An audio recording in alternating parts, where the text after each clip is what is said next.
Olá pessoal, bom dia, boa tarde, boa noite. Eu não sei qual horário que vocês vão acessar o material, mas vai ficar gravadinho aqui no YouTube para que vocês tenham um melhor acesso ao material, tá, gente? Então, a satisfação imensa a gente dar sequência no nosso conteúdo, né? E hoje a gente vai falar um pouquinho mais sobre os sais.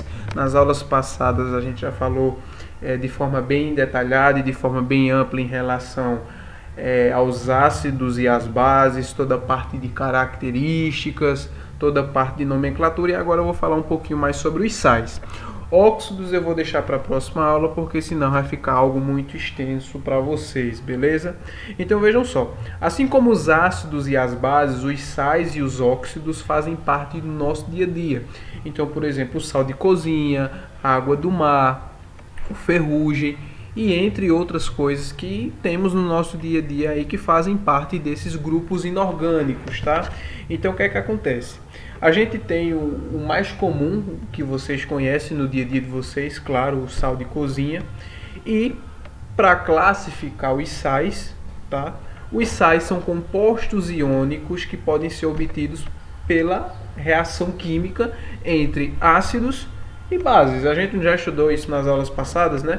Ácidos e bases. Aí o que é que vai acontecer? Os sais, eles são originados dessa reação de neutralização entre um ácido e uma base, certo? E eu acho que vocês devem saber, né, o que são compostos iônicos. Compostos iônicos são aqueles compostos que perdem ou que ganham elétrons. Então, nessa reação aqui entre ácidos e bases, eu tenho a formação de um sal e a liberação de água, né? Mas aqui eu tenho produção de cargas elétricas, né? Ou o ganho ou a perca, certo, gente? Então, essa reação química, ela recebe o nome de neutralização ou salinificação, tá? Pois esses produtos apresentam água e sal, tá? Normalmente, então eu tenho um sal e uma molécula de água sendo formada nessas reações químicas. Ok, gente? Então aqui, ó, a gente tem um exemplo, né, de uma equação química para vocês entenderem bem, né? Só revisando aquilo que a gente já trabalhou em aulas passadas. Tudo aquilo que está antes da seta são os reagentes e no final, depois da seta, eu tenho os produtos. Então, essa equação química que vocês estão vendo aqui caracteriza um processo de neutralização para a formação de um sal, né? Por exemplo, aqui eu tenho um ácido clorídrico reagindo com hidróxido de sódio num processo de salinificação ou neutralização aqui, né? A salinificação aqui para formar o sal acontece através do cloro e do sódio, né? Para formar o cloreto de sódio. E o processo de neutralização é a neutralização entre o cátion e o ânion para a formação da molécula de água, tá? Então é isso aqui, veja, eu tenho o ácido clorídrico reagindo com o hidróxido de sódio, certo?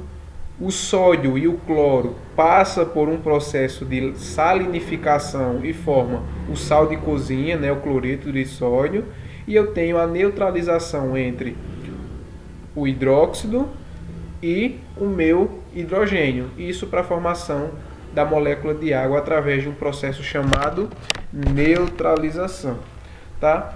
Então, dessa forma, pessoal, a gente pode afirmar que os sais, certo? Eles são formados por um cátion, né? Por um cátion que é proveniente de uma base e a formação de um ânion através de um ácido, né? Então, a gente tem aqui um cátion, certo?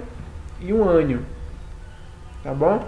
Então, para arrênios, né, a gente tem toda aquela classificação de arrênios. Eu vou deixar isso aqui marcado como importante aí para vocês. Ou seja, o sal é toda substância que em solução aquosa se dissocia, ou seja, se separa e libera pelo menos um cátion diferente do H3 ou do H+, e pelo menos um ânion diferente de OH-, tá?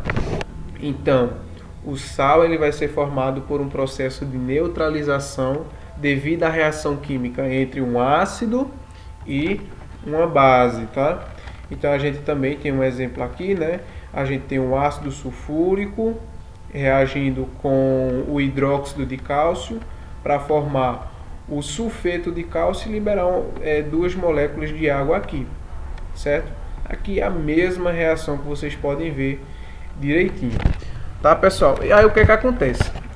Nessas moléculas, para as formações dos sais, eu tenho os hidrogênios que se ionizam. Então, quando eu tenho todos os hidrogênios se ionizando através das bases, eu tenho uma neutralização total. Esse livro deixa bem claro aqui que o que é que acontece? Quando todos os hidrogênios ionizáveis provenientes do ácido são neutralizados por todos os ânions dos hidróxidos da base, a gente tem uma neutralização total. Então, o que é que acontece? Quando eu tenho todos os hidrogênios sendo neutralizados pelas bases, eu tenho uma neutralização total. Agora, quando eu não vou ter todos os hidrogênios formando íons, nem todos eles são ionizáveis, eu tenho uma neutralização do tipo parcial. Ok? Então veja, a gente agora vai para a classificação dos sais e a gente pode classificar os sais em relação ao número de elementos químicos constituintes, certo? Quanto à natureza dos seus íons e quanto à sua solubilidade. Tá? O primeiro que a gente vai analisar agora é em relação aos elementos constituintes. Tá? Então, a gente pode ter os sais binários, que são formados por dois elementos químicos, bi vem de 2, os ternários, que são 3 elementos químicos, e os quaternários, que são formados por 4 elementos químicos, certo? Quanto à natureza dos íons, né, dos átomos que perdem ou que ganham elétrons, eu posso classificar ele em 5 situações, né? Eu vou ter os sais normais, quando a neutralização, eu consigo obter o sal através de uma neutralização total entre o ácido e uma base, certo? Formando um único tipo de cátion e de ânion. Tá? Eu vou ter o hidrogenossal quando eu vou conseguir obter esse sal resultante, né, da neutralização parcial de um ácido, ou seja, eu tenho a presença de hidrogênios não ionizáveis, tá? Eu tenho a formação de 2 cátions e um deles vai ser hidrogênios ionizáveis, ok? Então aqui, hidrogenossal, né? Hidrogênio, vocês vão ver logo que tem o hidrogênio, né, em relação a essa classificação. Eu vou ter os hidroxissais, tá? Eles são resultantes do processo de neutralização parcial da base. Nessa situação aqui do hidrogenossal é a neutralização parcial de um ácido. Já para o hidroxissal é resultante de um processo parcial de uma base.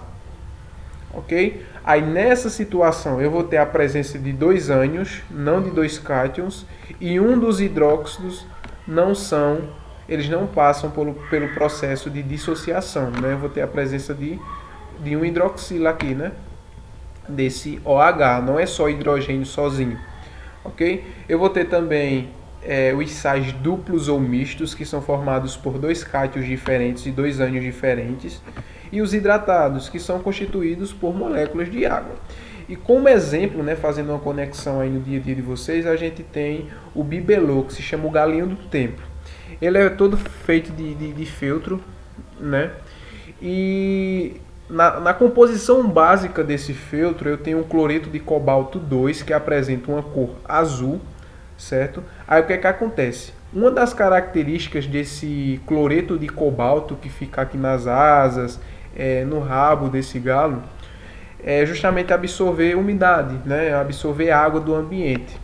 E isso faz com que, quando esse cloreto de cobalto 2 absorva a água, ele muda sua cor totalmente, porque ele se torna um sal hidratado, certo?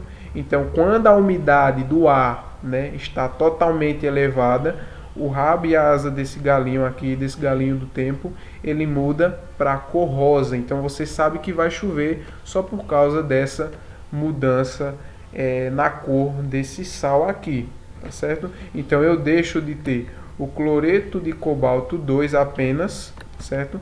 Para ter um cloreto de cobalto com adição de água, tá? Isso para justamente verificar a possibilidade de chuva.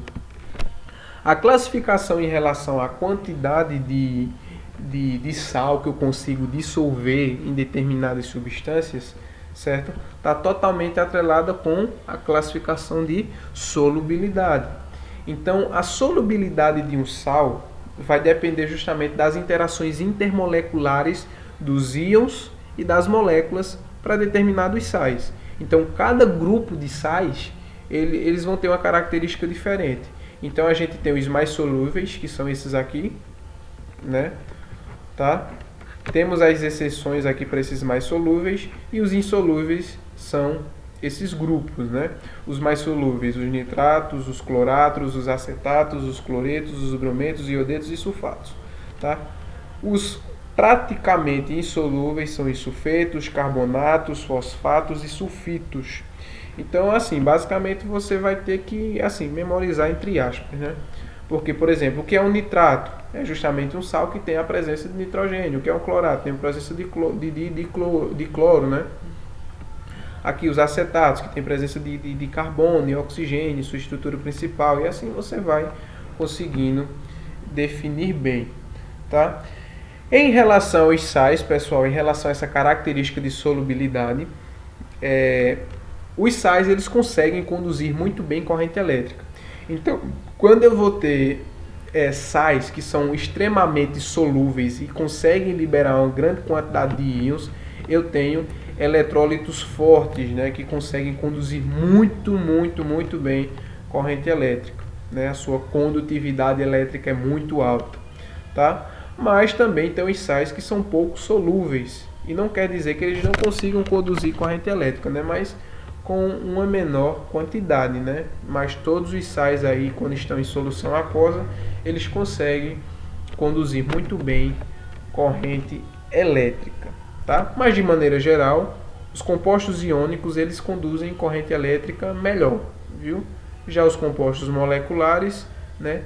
Eu não vou ter quantidades muito significativas de íons para a formação e a condução de corrente elétrica, tá?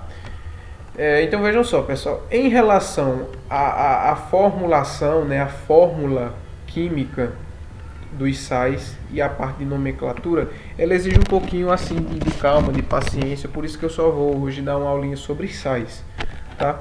Porque é o seguinte, para se obter a fórmula molecular dos sais, eu tenho que saber o cátion e o ânion para poder inverter essas cargas e conseguir obter a fórmula molecular. Então, por exemplo, aqui, do nitrato de amônio, eu vou nem para o nitrato de amônio, eu vou para o sulfeto de ferro 3. Por exemplo, o cátion do ferro é de 3+, certo? Ou seja, ele está doando 3 elétrons. Então você sabe aqui que ele é um cátion, certo? O enxofre aqui, que está recebendo 2 elétrons, certo?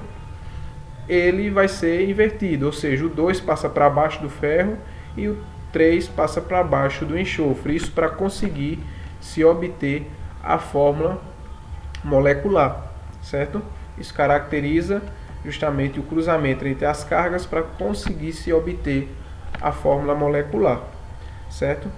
Já na parte de nomenclatura, o que é que acontece? Só vou falar essa nomenclatura um pouquinho mais básica e mais simples, né?